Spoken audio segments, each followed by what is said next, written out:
আসসালামু আলাইকুম এভরিওয়ান, সবাইকে জুমা মোবারক। সবাই কেমন আছেন? আজকে আপনাদেরকে ইফতারের আইটেমে দারুণ একটা মজার ডেজার্ট তৈরি করে দেখাবো। সবসময় ভাজা পোড়া না খেয়ে মাঝে মাঝে এরকম ঠান্ডা ঠান্ডা ডেজার্ট আইটেমগুলো দারুণ জমে যাবে। সামান্য কয়েক পিস পাউরুটি দিয়ে লোভনীয় আজকের এই মালাই টোস্টটা এত সুস্বাদু, খেতে দারুণ। আমি এখানে কয়েক পিস পাউরুটি নিয়েছি। এখন পাউরুটির সাইডের যে কালো কালো সাইডগুলো এগুলোকে কেটে নেব। এগুলো অবশ্যই কেটে নিলে সবচেয়ে বেস্ট হয়। আমি এখানে কেউ তবে এগুলো ফেলে দেবেন না, এগুলো দিয়ে কাজে, এগুলো দিয়ে আপনারা অনেক কিছু করতে পারেন, ব্রেড ক্রামস করতে পারেন। আমি ঠিক এভাবে করে কেটে নেব। আপনারা আরও বড় সাইজে পাউরুটি পেলে সেগুলো দিয়ে করতে পারেন। আমার হাতের কাছে যেটা পেয়েছি সেটা দিয়ে ঠিক একটা পাউরুটি স্লাইসকে 4 পিস করে কেটে নিয়েছি। আমি একটু বেশি করে বানাবো, রমজানের সময় এ ধরনের খাবারগুলো খেতে অনেক ভালো লাগে। ফ্রাইং প্যান বসিয়ে দিয়ে আমি এখানে 2 থেকে 3 চামচ ঘি দিয়ে দিয়েছি। দিয়ে অবশ্যই ঘিয়ে কিন্তু একটু ভেজে নিতে হবে এই পাউরুটিগুলো, এতে করে এটার টেস্টটা দারুণ জমে যায়। তেলে ভাজতে যাবেন না, তেলে ভাজলে একটা তেলচাটা গন্ধ লাগবে, খেতে মজা হবে না। আমি এখন পাউরুটির স্লাইসগুলো দিয়ে দিই। এখন ও লাল লাল করে ভেজে উঠিয়ে নিব। আমি আবারও বলছি, সয়াবিন তেল সরষের তেল দিয়ে ভাজতে কখনোই যাবেন না। আমি এক এক করে সবগুলো পাউরুটির স্লাইস এভাবে লাল লাল করে ভেজে উঠিয়ে নেব। এতে করে এটা দারুণ একটা ফ্লেভার বের হবে মালাই টোস্টার ভিতরে, এবং ঘিয়ের চমৎকার গন্ধই কিন্তু আপনারা মাতোয়ারা হয়ে যাবেন। সুস্বাদু এই পাউরুটির মালাই টোস্টটা এত মজা, অবশ্যই কিন্তু এগুলোকে ক্রিস্পি করে ভেজে নেবেন।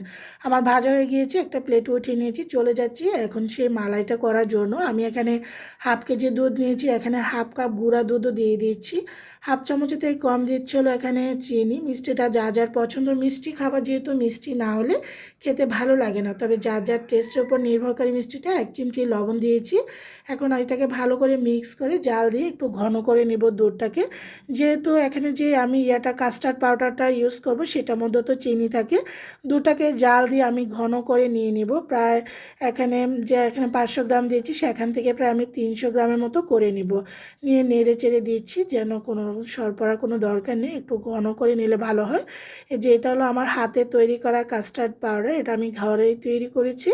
এখান থেকে আমি 2 থেকে 3 চামচের মতন দিয়ে দিচ্ছি। দিয়ে এখন নর্মাল টেম্পারেচার পানি দিয়ে আমি এটাকে সেই কাস্টার্ড পাউডারটাকে গুলিয়ে নিয়েছি। আপনারা কর্নফ্লাওয়ার দিয়েও করতে পারেন।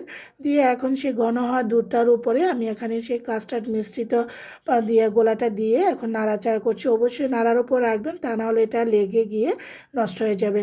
তবে অতিরিক্ত ঘন করতে যাবেন না, ঘনত্বটা একটু পারফেক্ট লাগলে, কারণ এটা ঠান্ডা হওয়ার পর এমনিতেই ঘন হয়ে যাবে। তা আমি আবার একটু সামান্য আর একটু ঘন করে নিব, কারণ আমার ঘনত্বটা কম হয়েছে।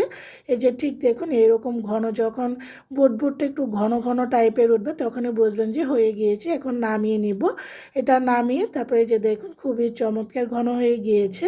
এই যে দেখুন, এটা ঠান্ডার পর আরও ঘন হয়ে যাবে। আমি এখানে একটা কাচের বোলের মধ্যে এখন পাউরুটির সেই ঘিয়ে ভাজা স্লাইসগুলো দিয়ে দিচ্ছি সাজিয়ে। আপনার যে কোনো সার্ভিং প্লেটে দিতে পারেন। দিয়ে তারপরে উপরে সেই কাস্টার্ডের ঘনত্ব মিশ্রণটা উপরে দিয়ে দিচ্ছি। দিয়ে তারপরে উপরে আমি এখানে নিয়ে নেবো হলো কিছু ড্রাই ফ্রুটস। এখানে 3 রকমের বাদাম, কিশমিশ, তারপরে আমি কিছু আনার ইউজ করবো, এখানে দিইনি।